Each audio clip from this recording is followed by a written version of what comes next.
چمنستان اسلام کے فرزندوں، آپ کو اچھی طرح معلوم ہے کہ 1300 عیسوی میں جب ہندوستان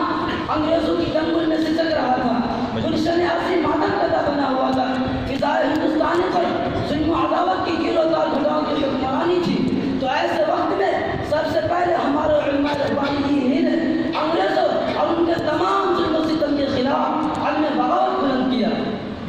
اور اپنی قیمتی جانوں کا نذرانہ پیش کیا، ملک کی سالمیت کی خاطر کسی بھی طرح کی قربانی سے دریغ نہیں کیا اور زنجیر غلامی میں جکڑے ہوئے انسانی کو آزادی کی فضائیں بخشی، معصوم کلیوں کو مسکرانے کا حق ادا کیا، مظلوموں کو باعزت مقام دیا اور اس ملک کو آزاد کرایا۔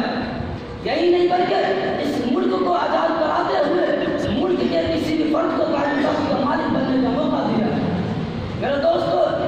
یہ وہی لوگ جن کے بارے میں مقدس کتاب قرآن شریف نے زبردست وعید بیان فرمائی۔ چنانچہ ارشاد باری تعالیٰ وَمَنْ أَظْلَمُ مِمَّن مَنَعَ مَسَاجِدَ اللَّهِ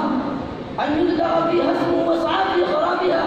أُولَٰئِكَ مَا كَانَ لَهُمْ أَن يَدْخُلُوهَا إِلَّا خَائِفِينَ لَهُمْ فِي الدُّنْيَا خِزْيٌ وَلَهُمْ فِي الْآخِرَةِ عَذَابٌ عَظِيمٌ۔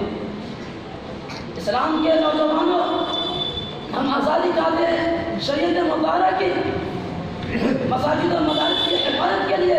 مذہبی عمارتوں کی تعمیر کی، قانون خداوندی اور قانون رسول کی نفاذ کی، مسلم پسند ناپول میں عدم مداخلت کی،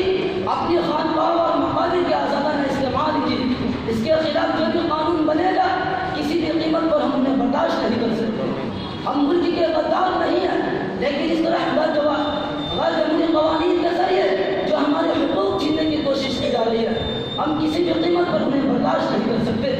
ہندوستان کے مسلمانوں اٹھو اور تیار ہو جاؤ، اپنے جان و مال کی قربانی پیش کرنے کے لیے تیار ہو جاؤ، پھر ایک بار خون کی قربانی پیش کرنے کے لیے مستعد ہو جاؤ، چاہے پھر ہمیں شاملی کے میدان میں کرنا پڑے، چاہے تو کی صعوبتیں برداشت کرنی پڑے، شاملی کے میدان میں اترنا پڑے، بالاکوٹ کی پہاڑی پر اترنا پڑے، کانپور اور میسور کی دھرتی پر پرانی تاریخ میں کیوں نہ دہرانی پڑے۔ اب سوچنے کا موقع نہ رہا، اب تو صدیق اکبر کی صداقت، فاروق اعظم کی جرأت، عثمان غنی کی سخاوت اور علی مرتضیٰ کی شجاعت کو لے کر میدان میں نکلنے کا موقع آ گیا ہے۔ حضرات گرامی، لیکن اگر ہم میں اتحاد و اتفاق اور جذبہ جہاد باقی رہا، جیسے ہمارے اکابر و اسلاف اور صحابہ کرام جیسے نفوس قدسیہ کے اندر تھا،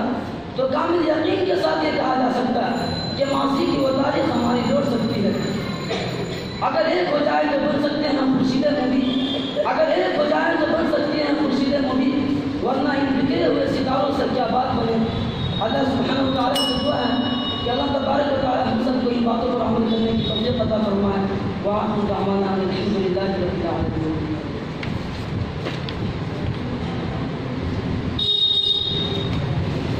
مومنوں بہت کی رفتار میں جاؤ،